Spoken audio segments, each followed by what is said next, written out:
Welcome to Flat Earth Philosophy. Everything's flat earth in this channel, and it's basically beyond most people by the looks of things.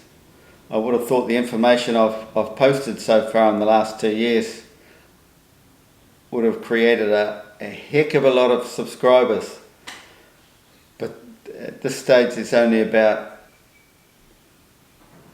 4,300 or something, and it's creeping up about 10 a day, but obviously not many people out there are seeing the channel or understanding what I'm saying, but it's all fact, and you can't dispute it. So today's video is something that you can all verify. It's 100% proof that you do not live on a spinning ball. It's basically what I've been saying for the last few years about the central rotation, the vortex at the center of the flat earth. It's above the Arctic where no one can see it.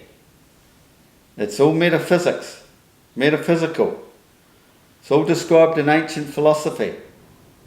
It's what man does not see, but all equates to what's going on in our system, in our realm. So that's basically creation. It sits above the Arctic. It could be the size of an apple, just like physics tells you, everything can come back to the size of an apple. They know, they're just not letting on the total story.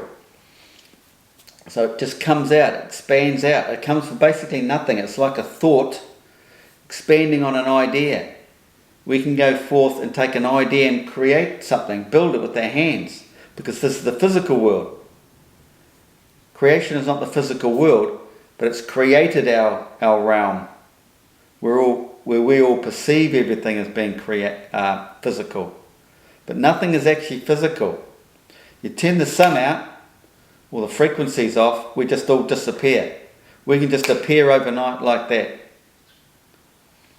Like they say, a simulation or holographic projection. It's basically what it is. It's only our five senses that make us think that everything's physical. So we all start thinking along the physical lines.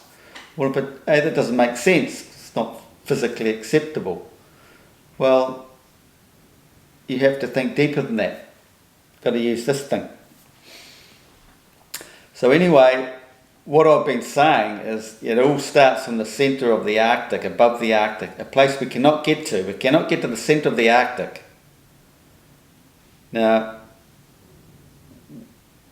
when it comes to the flat earth, how it expands out in the toroidal field, it's all equidistantly projected.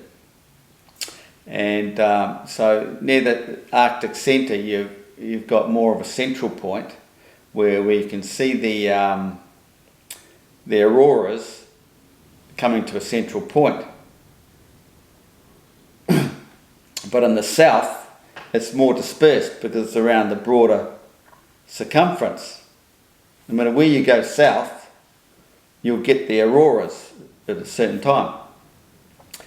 So, and when you get out south, you've got the Antarctic, right? It's about a 56,000 kilometre shoreline all the way around, apparently.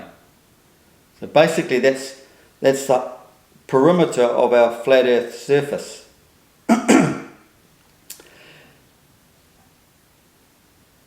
But you have to realise, which I've mentioned plenty of times in my videos, as you move south, the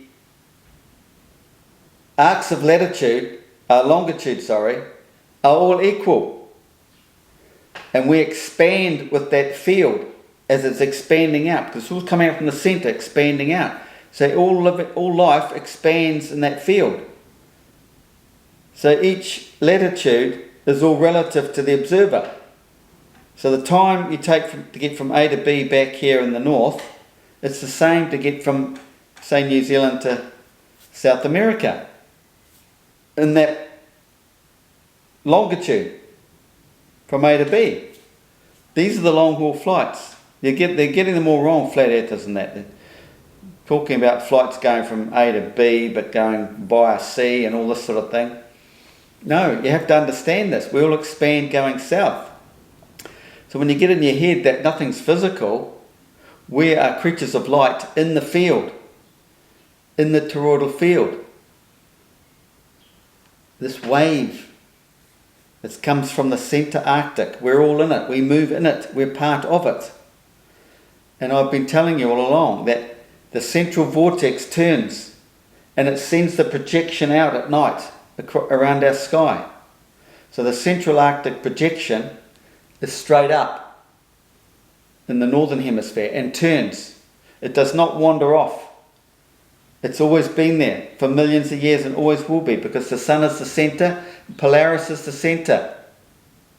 The sun is Polaris. It's just seen from a different angle. The sun shines this way, not this way. The sun is a star. They know that. How do they know that? It turns like this. So this is turning. So as this is turning, the flat sky up here, and the southern realm, the southern part, curves down. You're getting a parabolic image. This is reflected around the south. So as this turns, it's turning the image around to the south. And part of that is every man on earth, let's say in the southern hemisphere, because you can see the southern star rotation, will have a rotation, a star trail rotation. If he's got a camera and does star trailing, he will get a star trail rotation everywhere dead south, which is on his meridian, north to south. That's his arc of horizon, man's arc of horizon. That's another story. Every man has his own dome, because he's a wheel within a wheel, just as Enoch explained it. And that's only part of the story, because the other story is the central northern hemisphere is a wheel within the southern wheels, because this is the wheels that go around the centre north. This is why you can only do what I'm about to tell you in the southern hemisphere.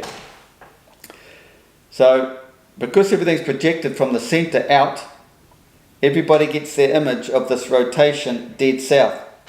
So you're always on this meridian. Centre north, south. Everybody will have their own image. As this turns, this is turning. He only gets one central image. If he starts looking off to the east or west, it starts getting distorted, warped away. So how to prove the earth is flat is you do a star trail rotation and you're in the southern hemisphere, dead centered on Sigma Octantis,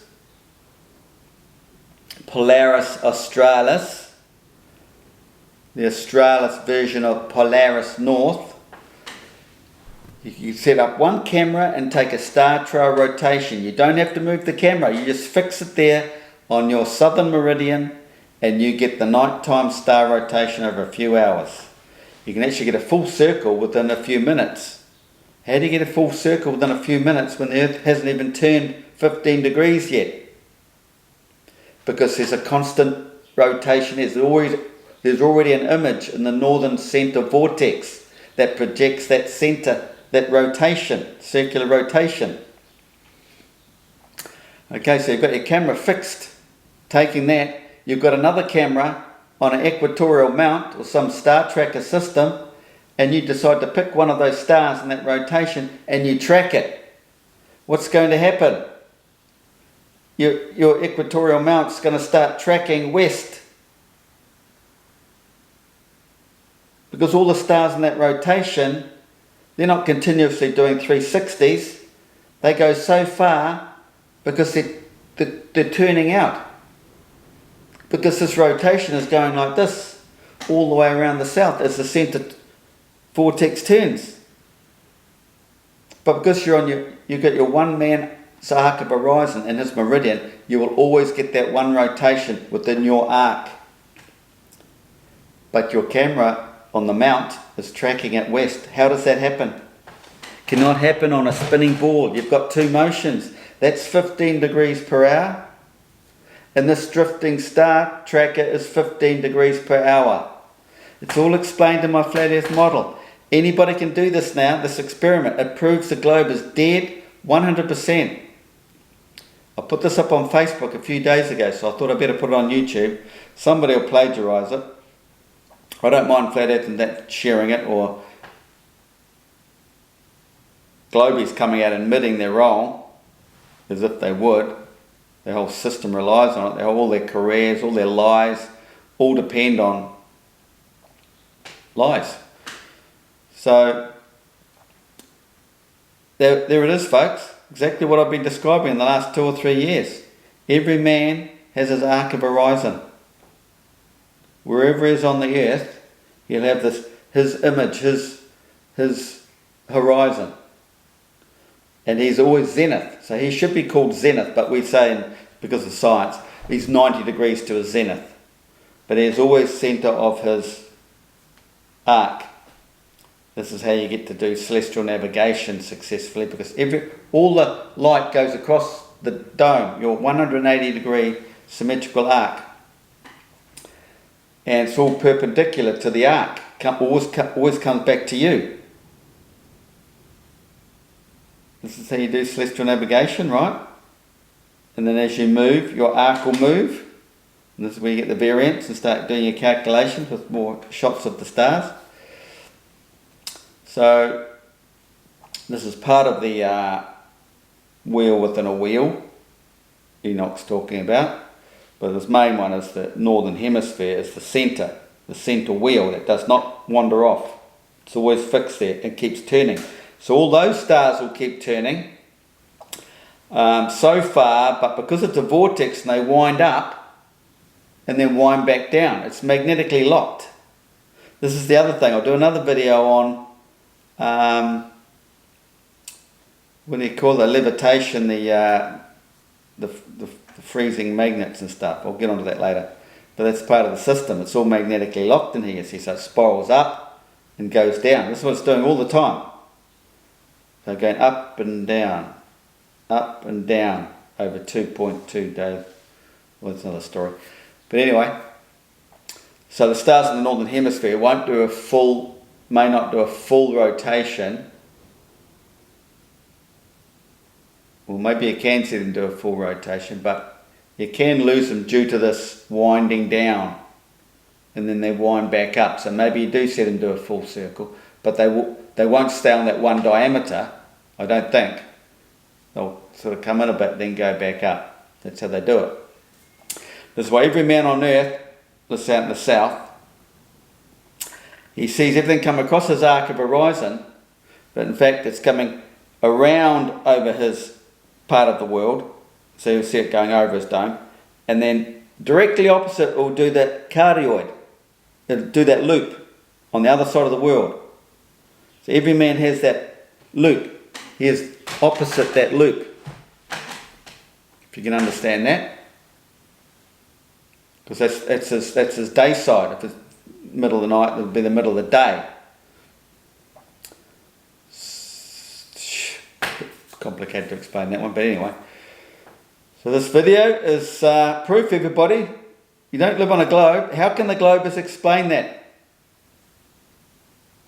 I put it on Simon Dan the other day. Here's the first guy that got it, because he was poo-pooing one of Eric Dubé's videos about long-haul flights. Eric's not really quite getting it right, but it was actually Eric Dubé who got me into Flat Earth. You know, this is straight after 9/11, realising, well, you know, they lie about that. Look what they've done. What else can they lie about? So that got me hooked, thinking about Flat Earth. So I got right into it and thought, well, hell, I've got to figure out how all this works, because I can't go around telling people the world's flat and have no idea. So I spent 2 years and found the whole system. I'm the only one who knows the whole system. I can understand it's all written in ancient philosophy as well. It's all there. The Bible. So, there we have it. The centre northern rotation is fixed, never moves. This precession of the equinox, they've got it all wrong. They don't understand it. It's the Milky Way. You know, in this vortex, you've got the Milky Way that comes in like a straw in a cup of whirlpool water. It's like a straw. comes out. It's this bend up here is the knee mentioned in ancient philosophy in the Iliad and that. It comes out like a straw. So as this turns, the straw is going to wander around too, isn't it? Because the straw, the Milky Way wanders with that vortex. This is why you see the Milky Way come up and move across the sky. In that Milky Way is the sun. Because it's the two forces, what science calls gravity, the two forces coming together, coming up from the Arctic, coming in from the you could say the EMF or the capacitor, the insulator, the dielectric comes from the tropical zone. It's all the business is happening in that tropical gap. It's all to do with just as we understand capacitance. It's all there. So it all makes sense scientifically if you open your mind. But science didn't know this. In the Iliad it mentions, how they, in science they tell you that you live on a spinning ball and the magnetic field goes all the way up to the top like this. And in the Iliad it describes that no, man does not see it. If he blinks, he thinks it goes straight up there like that. But on the flat earth it doesn't. It comes over and shoots down. So there's a gap between the two fields. So science think they meet, but they don't. They come up to the tropics. Capricorn and Cancer shoot down and then go that way like this. It's the infinity symbol. Okay, so spread the good news. Anybody can do it. Fixed on a mount. Star trail photography of the southern. You can only do this in the southern hemisphere because it's only the southern hemisphere that's moving around the central northern hemisphere. You understand? So everyone out south, you get a star trail on the north, obviously, but you can't film the south moving around it. You're in the north, centre north. You've got to be out here. That's how you can see it. So you fix a camera on the star trail there. And you don't have to have two cameras. You just go and film that one night and then have it on a tracker the next night. See it go like this. You go, hang on a minute. We've got this 15-degree rotation here and we've got this 15-degree motion going like this.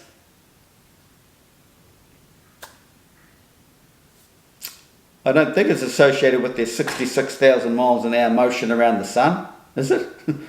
They're both 15 degrees. So there you have it, folks. Share and like. Thank you.